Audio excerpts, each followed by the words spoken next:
the birth of World Truth Day. Truth, pure, untouched by even the slightest trace of artifice, effortlessly beautiful in her simplicity, radiant beneath her luminous mantle of light, set out early that day. She had been invited to the very first symposium of truth, a gathering destined to become the first celebration ever held in her honor. It might have passed as just another day of the year had it not fallen on the summer solstice, June 21st, the official beginning of summer, the longest day of the year and the shortest night. It was Saturday evening. The guests had already arrived at the meeting place, just outside Lyon, opposite Jonage Park, between the road and the gentle waters of the Rhone. They had gathered at the home of the most cheerful member of the symposium, François Desaguy. He had prepared a generous table of simple delicacies and sweet red wine, the ancient nectar of mortals, destined to gladden both heart and soul. On that magnificent summer night, beneath a sky overflowing with stars, the gathering was held in the lush garden behind his house. The garden seemed to rest upon the banks of the mighty Rhone, whose quiet murmur gently filled the silences between their conversations. The guests waited eagerly for the evening to begin. They sat together beneath the great gazebo, gathered around their beloved master like thirsty travelers around a spring, eager to drink from the wisdom flowing from his lips. The evening opened with the crystal chime of glasses raised together. Then came a single Vive la vérité. It was their answer to the toast offered by the master, who had raised his glass before everyone else. To truth, he said, and to the health of every one of us, and of every human being upon the earth, and throughout the universe. Then, lifting his eyes toward the heavens, he continued, May the day come when truth shines across the whole earth as faithfully as the sun by day and the stars above us tonight. May every son and daughter of our captive humanity behold her, and more importantly, recognize her. May they awaken in her light, see the chains that bind them, and find the courage to break them before it is too late. Vive la vérité. He proclaimed once more, bringing the toast to its close. His gaze slowly moved across the faces of the legendary company of the 12 and 1. Then, without another word, he began the evening's subject on truth and falsehood. My children, what is truth? And how can anyone recognize her in a world overflowing with lies if they do not first know what truth truly is? How can they recognize what they have never clearly seen? The question caught everyone by surprise. They exchanged puzzled glances. After a moment, the master smiled. I believe it would be wiser for us to begin with the wisdom of ordinary people. There is an old saying that tells us, truth can be seen from afar, but when you face her up close, she dazzles the eyes.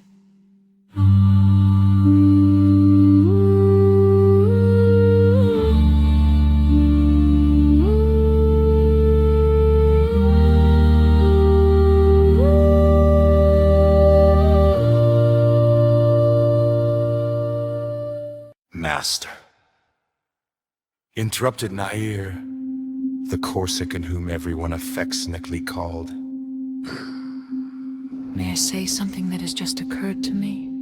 Of course, my son, the master replied warmly. Beautiful thoughts disappear as quickly as they arrive unless we catch them. I think I finally understand why so many people refuse to look truth straight in the face.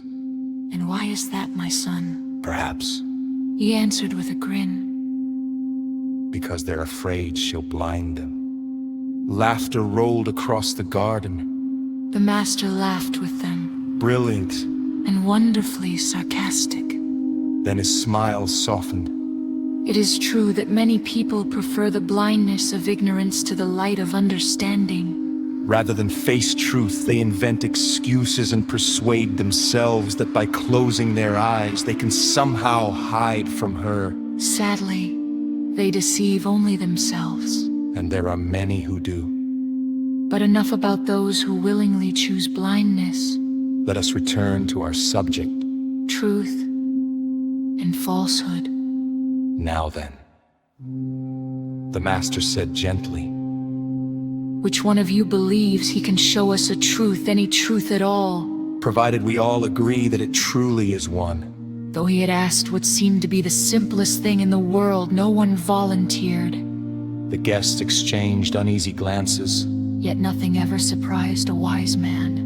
The moment he sensed their hesitation, even before the simplest of truths, he changed his approach, dissolving the awkward silence with his quiet humor. Never mind, my children. He pointed toward the lamp hanging beneath the gazebo. What do you suppose that is? A light. A Lamborghini? Or perhaps an elephant racing as fast as one. The garden erupted in laughter after a few moments. The master gently restored calm. As for me, he said with a smile, it looks very much like a light. What do you see? Come now. Tell me. And don't laugh. I'm asking for a reason. A light. A lit lamp. What else could it be, master? Only the blind fail to see the light. Several voices replied at once. Then Francois spoke up. It's a light, master.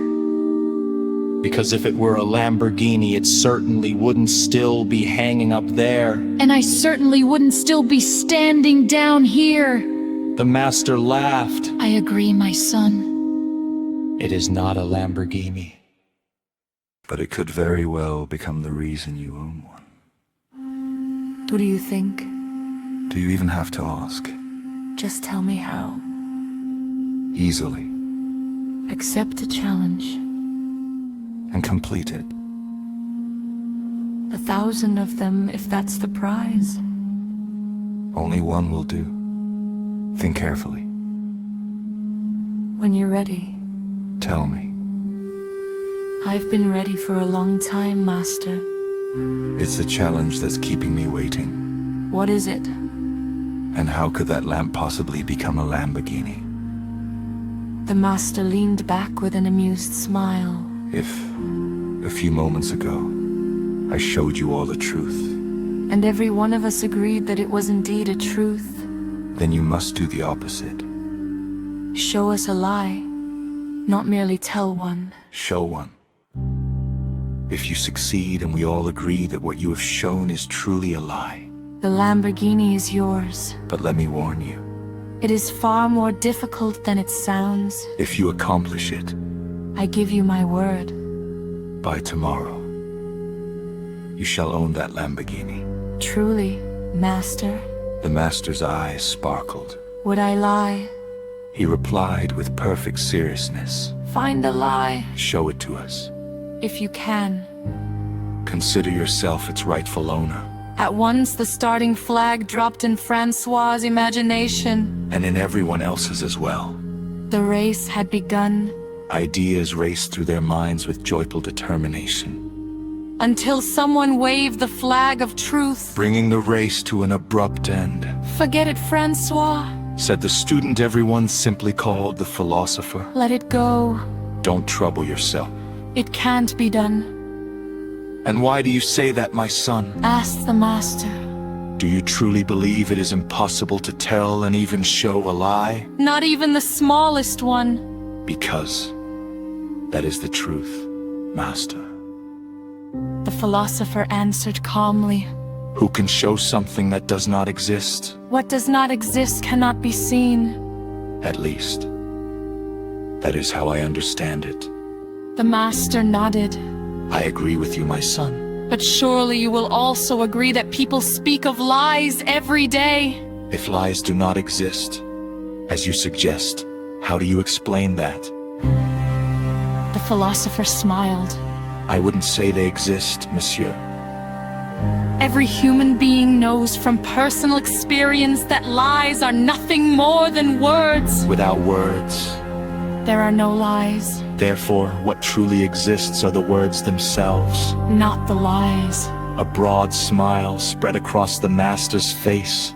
Excellent. My son, Excellent indeed. with only a few words, You have said a great deal. you have uncovered the weakness shared by every lie. It's Achilles' heel. He fell silent. For a little while. He allowed silence to do its work.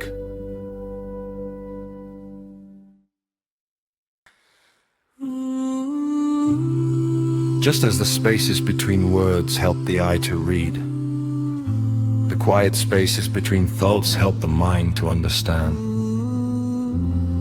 The discussion continued long into the evening. Together, the members of the symposium searched for the very essence of truth. What she is, what lies at the heart of her nature. And what place she holds within the mystery of existence. After a long silence, one of the students finally spoke.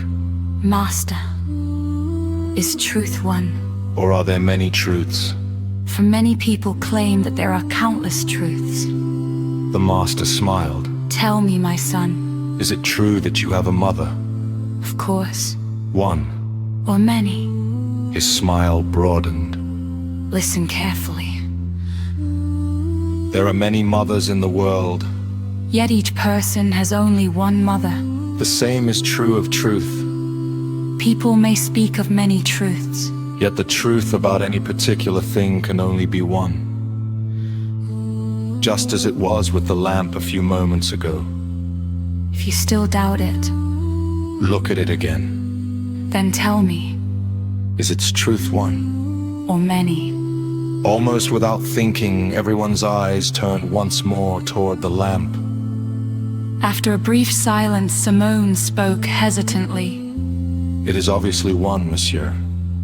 And now that I think about it, If I'm not mistaken, this resembles one of the fundamental principles of both science and philosophy. which principle? Asked the master. I believe it is called the principle of uniqueness. It teaches that everything that exists is unique and cannot be duplicated. Very well said, my daughter. She paused before asking another question. If that is so, Why do so many people insist on the opposite? what do they base such claims on? The master sighed softly. Upon their other nature, my daughter, Upon false images of reality. or simply upon ignorance of truth. What else could it be? And as for why there are so many, The answer is simple, because there are many deceivers in this world. and just as many who are easily deceived. People who distrust the truth before their very eyes, yet place their faith in words alone, The words of clever rhetoricians, of liars, people who always have a reason or an interest. for saying what they say. He fell silent. Until the pirate broke the silence once again. May I ask one more question, monsieur? Of course, my son. We have all agreed that truth is one and unique. How, then, can anyone claim that truth is relative? The master frowned. Relative. He repeated. Relative to what exactly? He shook his head. Tell them they are simply mistaken. That is what I would say. His answer surprised everyone. They had seldom seen him angered. Then he continued. Relative indeed. Relative to what, my son? Ask them. Perhaps they can enlighten us. If they mean that people treat truth according to their own interests. Then perhaps they have a point. But if they mean that truth is relative to itself. Then let them accept the same about their own claim. If they cannot, Then let them admit that they are simply confused. the choice is theirs. When he finished speaking, gentleness returned to his face. His anger had already drifted away like a cloud carried off by the wind. The discussion continued late into the evening.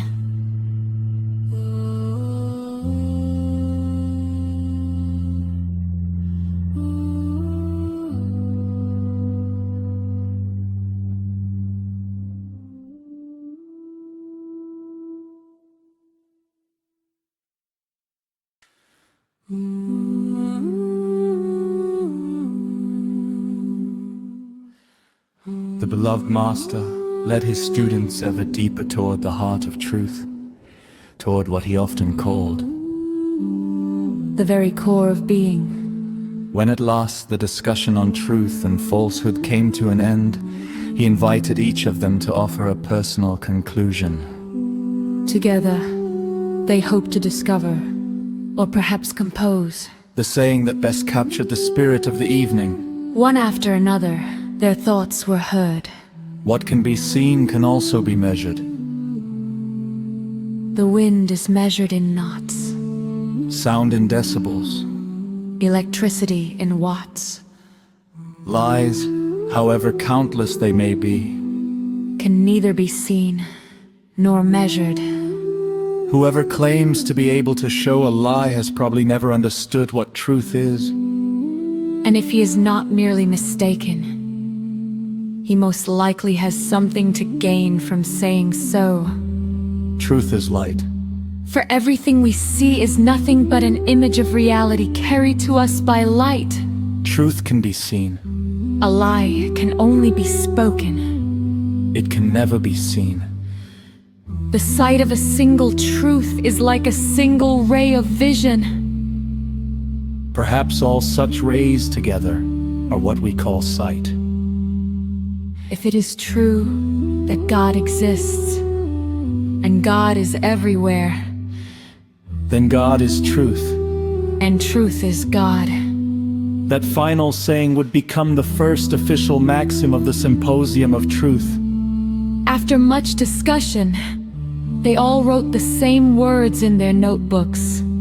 Truth is that which possesses being. Falsehood is that which possesses none. And beneath it they added, The whole of existence bears witness.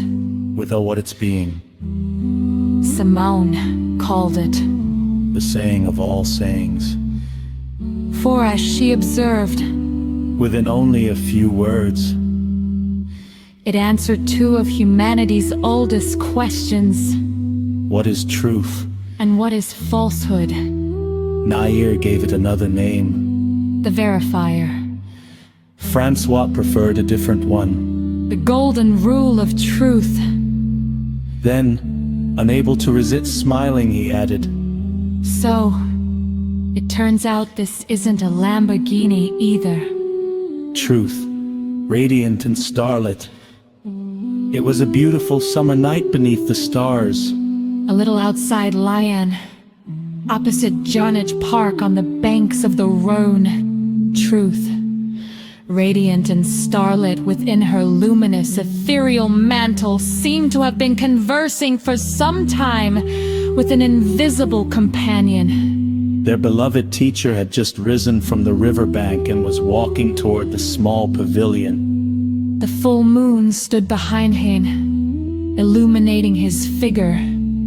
He returned filled with energy, a serene smile upon his lips and an unusual freshness upon his face. Everyone sensed that he had something important to tell them. When he called them closer, he began to speak in his familiar velvety voice. I do not know how or why, my children, but today feels different to me. It carries something strangely beautiful. I saw and reflected upon many things on the banks of the Rhone. So let us begin. Let me speak, and let you respond.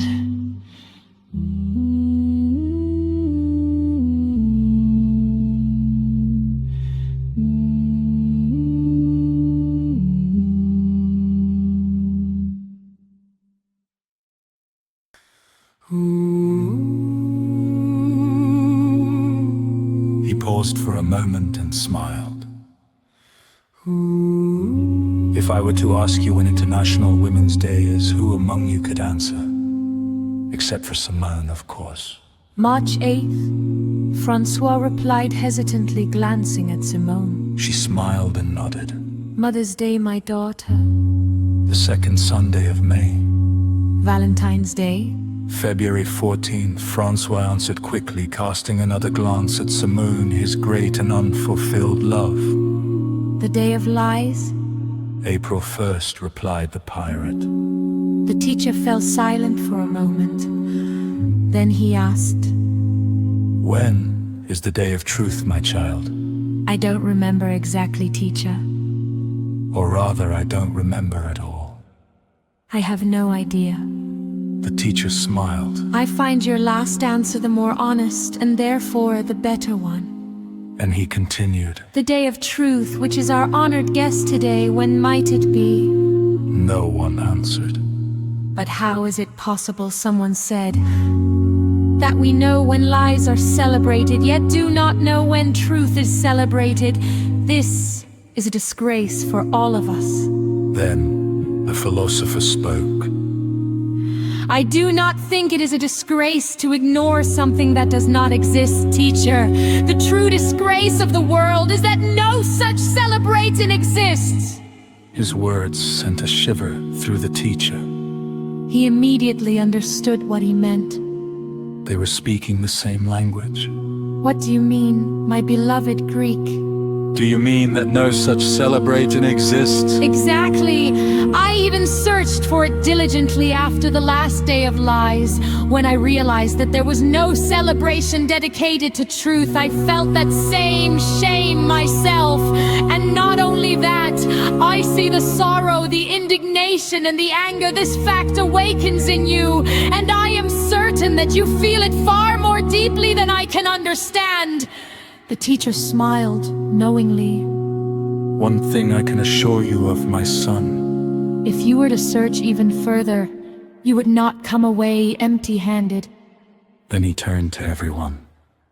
As you have understood, my children, from what has been said, there is unfortunately no day of truth. To wonder why this is so, or to play the clever one searching everywhere for conspiracies, I do not believe serves any purpose. Whoever is interested in such explanations may seek them on their own. And he smiled again, with that bright smile that made even the hardest truths easier to bear.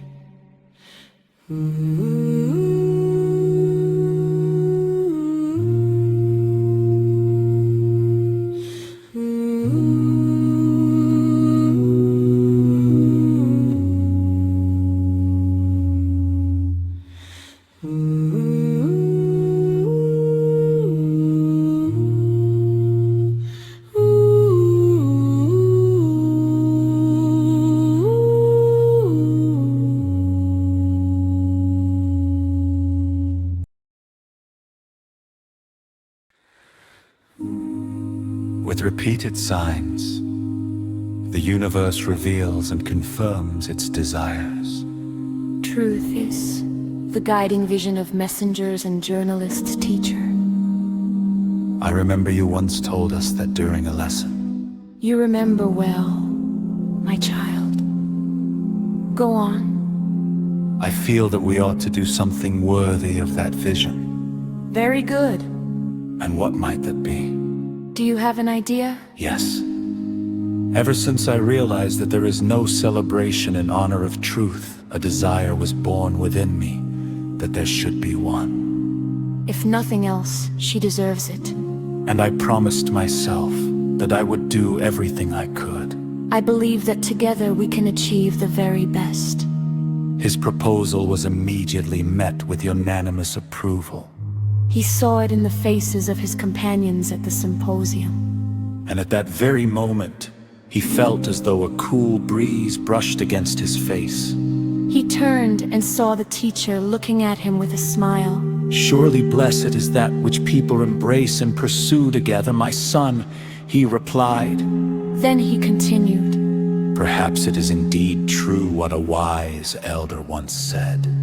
With repeated signs, the universe reveals and confirms its desires. And we see it now before our very eyes. In the signs that accompany the proposal of our beloved Greek.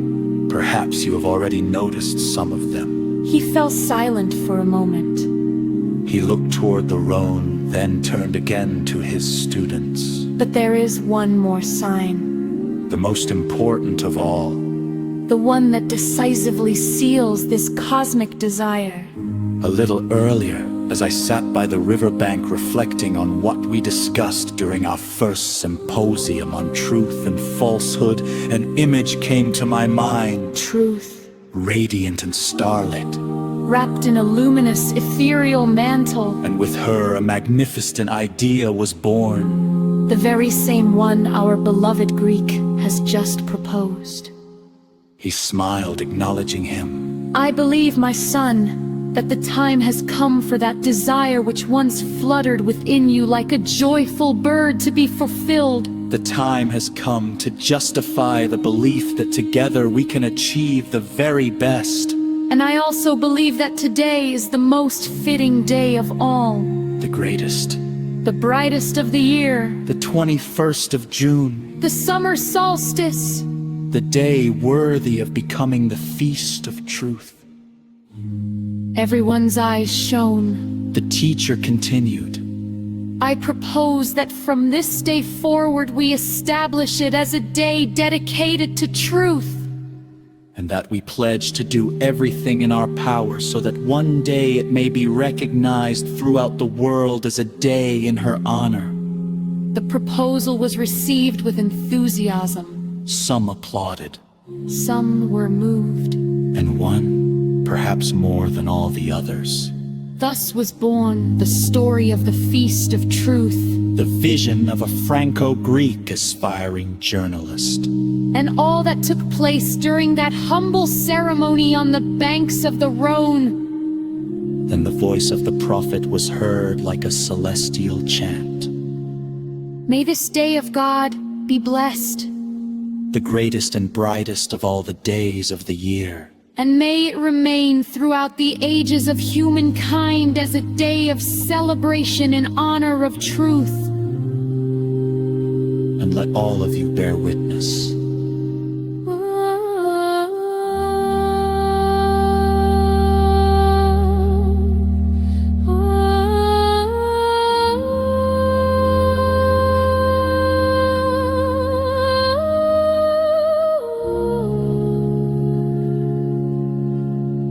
June 21st, 2026.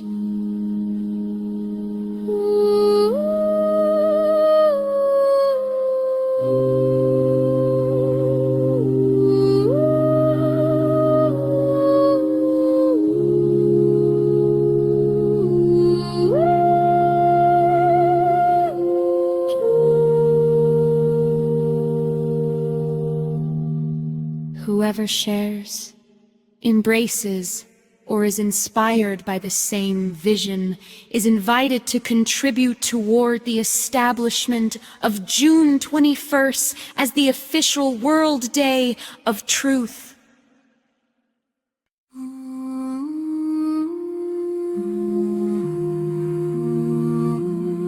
Critical appreciation. The birth of World Truth Day. By Nikolas Alexandrinus. The birth of World Truth Day is not a novel in the conventional sense, nor is it an essay, nor a manifesto. It occupies a rare and fascinating territory somewhere between philosophical dialogue, allegory, and modern myth. In spirit, it recalls the Socratic conversations of Plato, the poetic wisdom of Khalil Gibran, the symbolic simplicity of Antoine de Saint-Exupéry, and the timeless parables of the ancient sages. Its central questions is among humanity's oldest. What is truth? Yet the book approaches this question neither through academic argument nor through ideological assertion. Instead, it unfolds through a conversation On a summer evening beside the Rhone River, a teacher and his students gather beneath a gazebo to reflect upon truth, falsehood, reality, and existence itself. What follows is not a debate seeking victory, but a dialogue seeking understanding. This may be the work's greatest achievement. The book does not attack. It does not denounce. It does not shout. It does not claim a monopoly on wisdom. Instead, it does what the finest philosophical dialogues have always done. It invites. It invites the reader to sit beneath the pavilion beside the Rhone on the evening of the summer solstice and take part in the conversation. For this reason, the proposal at the heart of the narrative, the establishment of a World Truth Day, never feels political or ideological. It emerges organically from the dialogue itself. The reader does not feel that an idea is being imposed. Rather, one has the impression of witnessing its birth. This gives the narrative an unusual literary power. One of the most elegant aspects of the book lies in its symbolic structure. The story begins with truth as a living presence, truth set out early that day, and it concludes with truth becoming an institution. June 21st is the official World Day of Truth. Between these two moments, the allegory completes its circle. Truth enters the story as a character and leaves it as a vision shared by a community. This transformation gives the work both narrative coherence and symbolic depth. The prose itself remains simple, accessible, and quietly poetic. Complex philosophical ideas are explored through ordinary examples, humor, questions, and reflections. A lamp hanging beneath a gazebo becomes the starting point for an inquiry into the nature of reality. A conversation about lies develops into a meditation on being itself. Throughout the text, truth appears not as a doctrine, but as a presence. She resembles the luminous figure who walks through the opening pages, a being of light who asks for neither obedience nor belief. She asks only to be seen. Perhaps that is why the final impression left upon the reader is not an argument, nor even a philosophical conclusion. It is an image. A summer evening, the Rhone, a gazebo, 13 people gathered together, and an idea being born. Whether one agrees with every philosophical proposition advanced by the symposium is ultimately of secondary importance. The true value of the work lies elsewhere. It encourages reflection. It encourages dialogue. And above all, it reminds us that the search for truth begins not with certainty, but with the willingness to look. The book's central message may be found in the maxim that emerges from the symposium itself. Truth is that which possesses being. Falsehood is that which possesses none. Whether understood as philosophy, poetry, metaphor, or aspiration, these words form the luminous center around which the entire work revolves. Overall assessment: a thoughtful and imaginative philosophical myth that transforms an ancient question into an empiric vision. Through dialogue, symbolism, and quiet contemplation, Alexandrinos offers not merely a meditation on truth, but an invitation to encounter it.